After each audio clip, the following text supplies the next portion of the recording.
ये मिलते हैं हिबिस्कस के बोनसाई से। बोनसाई कहेंगे क्योंकि बहुत ही जल्दी उसने अपना शेप अपना लिया है।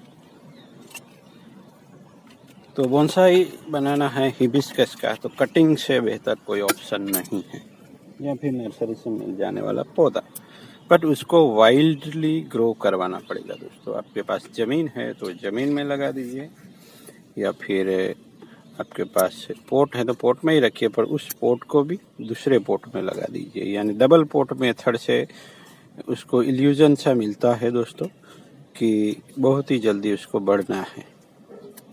तो यहाँ हमें बैलेंस बनाए रखने के लिए अब, क्योंकि हमें ब्रांच चाहिए, तो ऐसे तो ब्रांच नहीं होगी, क्योंकि कुछ ब्रांचें ही ग्रो करती रहेगी तो उसकी शाखा वाली दूसरी छोटी ब्रांचें चली जाती है।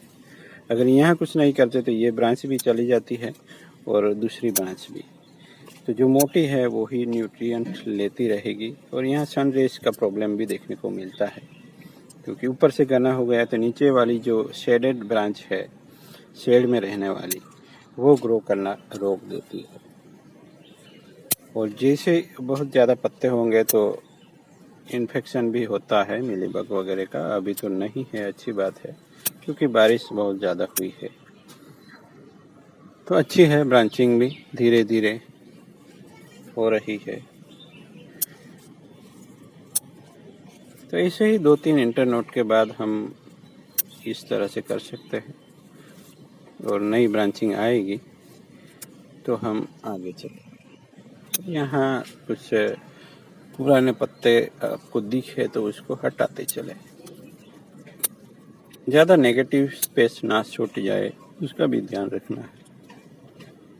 तो सिंपल है दोस्तों, टाइम टाइम पे ट्रिमिंग या पिंचिंग तो ज़रूरी है। अनवांटेड ग्रोथ है वो हटाते रहे। यहाँ देखिए, यहाँ कुछ डायबैक मिला है तो उसको भी हटा देंगे हम।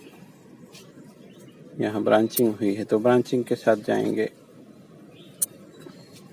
तो ये जो ग्रोथ है यहाँ डायबैक मिला है। हीलिंग भी बढ़िया तरीके से होता है। इस तरह के हेवी कट भी अच्छे से हील हो जाते हैं और पूरा वाउंड भी बन जाता है। तो ये इन्फेक्शन ज़्यादा होता है, इसलिए लोग कतराते हैं उसको रखने के लिए, क्योंकि बहुत ही ज़्यादा इन्फेक्शन होता है। उसमें चींटियाँ जब दिखने लगे तो समझ लीजिए कि कुछ न कुछ गड़बड़ है। तो प्लांट के ऊपर चींटियाँ आने लगती है, ये भी एक साइन है दोस्तों, कुछ न कुछ इन्फेक्शन हुआ है। चींटियाँ रेंगती नज़र आए तो उसको हटाने का भी कुछ करें। और उससे चींटियों से नुकसान नहीं है, पर चींटियों को देख के हम जान सकते हैं उसमें कुछ हुआ है। तो आप उसको ऑब्जर्व कीजिए तो आपको पता चलेगा कि हुआ क्या है। अगर इन्फेक्शन दिखे तो उसको हटाने के उपाय कीजिए। नीम ऑयल बेस्ट रहता है, कुछ भी प्रॉब्लम हो पौधों में, मुझे तो वो ही अच्छा लगता है दोस्तों। मैं ज़्यादा केमिकल इस्तेमाल नहीं करता, फर्टिलाइज़र भी नहीं देता।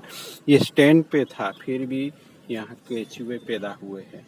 रिपोर्टिंग के बाद मैंने कोई भी फर्टिलाइज़र नहीं दिया। अब यही फर्टिलाइज़र बनेगा मेरे पौधों के लिए, कुछ भी नहीं दिया मैंने।